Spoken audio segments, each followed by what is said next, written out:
Hello guys, మరికొత్త ఎపిసోడ్తో నేను మళ్ళీ మీ ముందుకు వచ్చేసాను. ప్రేమ అంటే అనే స్టోరీలో ఎపిసోడ్ నెంబర్ 3కి వెళ్ళిపోదామా?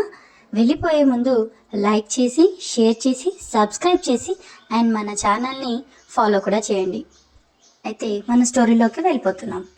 ఉన్నమాట అంటే ఉలికెక్కువ అని నా కొడుకు ఎన్నో బంగారం లాంటి సంబంధాలు వద్దు అని ఈ ముదనష్టపు దాన్ని నా మనవడకు తగిలించాడు. అసలు ఆస్తి లేదు, అందం లేదు, చదువు లేదు, చిచి అన్నారు ఆవిడ. అమ్మా, వయసు వస్తే సరిపోదు, చిన్న పిల్లని మాటలతో బాధ పెట్టకు అన్నారు ప్రమోద్ గారు. దాని వయసు 20 అంటే అదేమి చిన్నపిల్ల కాదు అన్నారు ఆవిడ. అయితే మన మధు వయసు 20, కానీ అది ఇప్పుడు చదువుకుంటుందికా, దాని చదువు ఆపి పెళ్లి చేయనా అన్నారు ప్రమోద్ గారు. మధుకి అప్పుడే పెళ్ళేంటిరా, అది చిన్నపిల్ల అన్నారు ఆవిడ. ఓహో, మన పిల్ల అయితే ఒకటి, బయట నుంచి వచ్చిన పిల్ల అయితే ఒకటా? ఎందుకమ్మా ఆడవాళ్ళు సాటి ఆడదాన్ని అర్థం చేసుకోలేరు? ఎనీవే, ఇంకెప్పుడు కోడల్ని ఒక్క మాట కూడా అనకు, ఊరుకోను అన్నారు ప్రమోద్ గారు. వెంటనే ఆవిడ రూమ్లోకి వెళ్ళి డోర్ వేసుకున్నారు. పుట్టి పెరిగిన ఊరు వదిలి ఎంతో దూరం వచ్చి అక్కడ అమ్మ, నాన్న, అక్క, తమ్ముడు, ఆవులు, మేకలు, కోళ్ళు, పొలాల మధ్య ఉన్న అమ్మాయి బెంగగా ఉన్నా ఏమీ చేయలేక తన రూమ్లోకి వెళ్ళిపోయింది. అలా ఎప్పుడు నిద్ర పట్టింది తెలియకుండా పడుకుంటే పనిచేసే అమ్మాయి టీ తీసుకువచ్చి లేపింది. లేచి ఫ్రెష్ అయ్యి టీ తాగి కిందికి వెళ్ళి, అత్తమ్మ, సాయంత్రం వంట నేను చేస్తాను అంటూ బతిమాలి వంట చేసి అందరికీ వడ్డించింది.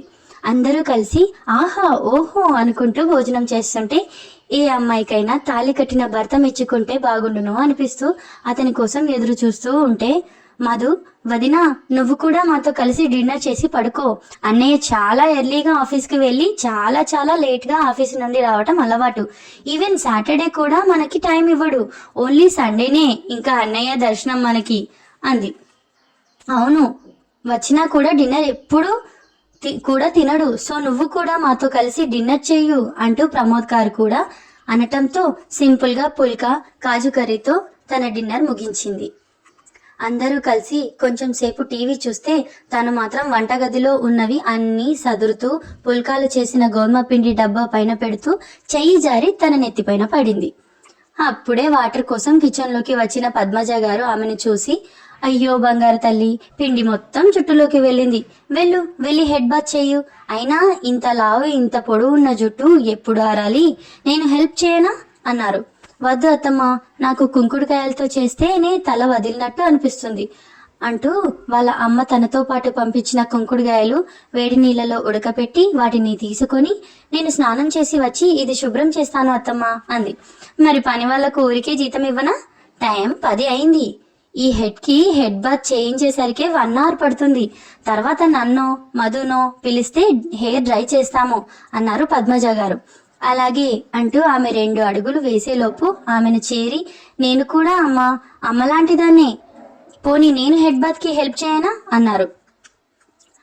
అయ్యో, నాకు చాలా సిగ్గు అత్తమ్మ, నేను చేసేస్తాను అంటూ ఆమె రూమ్లోకి వెళ్ళిపోయింది. రూమ్కి వెళ్ళి బట్టలు, టవల్, చీర తీసుకుని స్నానానికి వెళ్ళింది. బట్ చాలా చాలా ఒత్తు పొడవైన జడ విప్పి తల రుద్దుకుంటూ ఉంటే ఇంకా తన తల్లి దగ్గర ఉండి తల స్నానం చేయించడం గుర్తుకు వచ్చి మౌనంగా కన్నీళ్లు పెట్టుకుంది. అలా ఆల్మోస్ట్ 50 మినిట్స్ టైంకి స్నానం ముగించుకొని తలకు టవల్ చుట్టుకొని బ్లౌజ్ వేసుకొని పెట్టికోట్ వేసుకొని ఇంకా చేతులు నొప్పి పడుతుంటే ఎలా అయినా ఇప్పుడు రారు వారు అని మధు చెప్పింది కనుక చీర బెడ్రూమ్లో కట్టుకోవచ్చు అనుకొని చీరను చుట్టుకొని ఇంకా 20 మినిట్స్కి బయటకు వచ్చింది. అప్పటికి టైం 11:15 అవటంతో రూమ్లోకి వచ్చి ఫ్రెష్ అవ్వటానికి ట్రాక్ టీషర్ట్ తీసుకొని ఆమె వచ్చాక ఫ్రెష్ అవ్వటానికి వెయిట్ చేస్తున్నాడు ధీర. ఆమె వచ్చి వాష్రూమ్ డోర్ క్లోజ్ చేసి సౌండ్కి అటువైపు తిరిగి చూసేసరికి అతని కళ్ళను అతనే నమ్మలేనట్టుగా ఉంది ఆ దృశ్యం. ఆమెకి తలకు చుట్టిన టవెల్, వంటికి చుట్టిన చీర, వాళ్ళంతా అక్కడక్కడున్న దాక్కున్న నీటి బిందువులు మెరుస్తుంటే అతని హార్ట్ స్కిప్ అయింది. ఇంకా దానికి తోడు ఆమె వాడే న్యాచురల్ కుంకుడు ఆయిల్, సున్నిపిండి అన్నీ కలిపి అతనికి ఆహ్వానం పలికితే అతనిని చూసి అతనే ఫ్రీజ్ అయిపోయాడు. ఒక్క సెకండ్ కూడా వెయిట్ చేయకుండా ఆమెను చేరి ఆమెపై మెరుస్తున్న ప్రతి నీటి బిందువులను అతని పెదవులతో స్పృశించాడు. ఒక్క పెదవులను తప్ప ఆమె చుట్టుకున్న చీరను, ఆమె కట్టుకునే పని లేకుండా ఆమె నుండి దూరంగా విసిరేసి, ఆమెతో పాటు అక్కడే ఉన్న సోఫాలో కూర్చుని ఆమె ఒంటి మీద ఉన్న ప్రతి నీటి బిందువులతో అతని దాహం తీర్చుకుంటూ, ఆమె తలకు కట్టుకున్న టవెల్ తీసేసి, ఇంకా ఆమె శరీరం ఆ కుర్రలలో నుండి వచ్చే నీటితో తుడిచేలా చేసి, ఆమెకు వణుకు పుడుతుంది. కానీ ఆమెకు కూడా కావాలి అనిపిస్తుంది. కొత్తగా ఉంది. ఇది తెలియని పరవశం. ఇంతలో బయటపడ్డ వద్దు అంటూ అతను కట్టిన తాళి ఆమె మెడ మీదికి జారింది. అది ప్రక్కకు జరిగి ప్రపంచంలోనే అందమైన శిఖరాలను అతనికి చూపిస్తూ ఉంటే మళ్ళీ నెమ్మదిగా ఆమెను ఆక్రమించుకున్నాడు.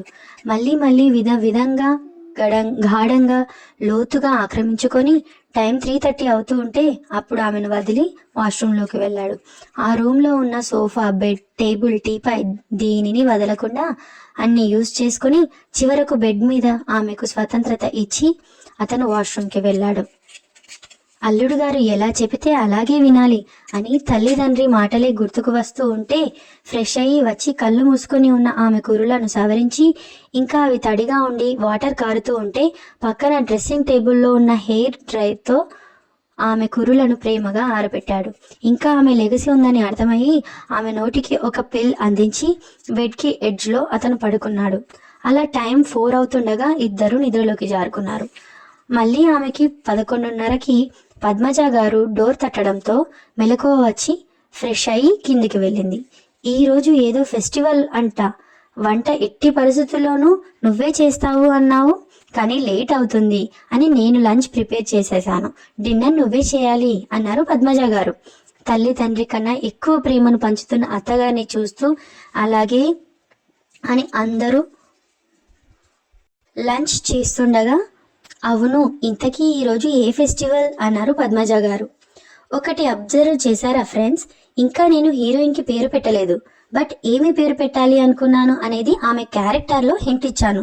సో గెస్ చేయండి అండ్ షేర్ చేయండి, లైక్ చేయండి, కామెంట్ చేయండి అండ్ సబ్స్క్రైబ్ చేయండి. మన ఛానల్ని సబ్స్క్రైబ్ చేసుకోండి. ఓకేనా ఫ్రెండ్స్, ఈ రోజుకి ఈ స్టోరీ కంప్లీట్ అయింది. ఇంకా ఎపిసోడ్ నెంబర్ 4తో మళ్ళీ వద్దాం. ఓకేనా, బాయ్.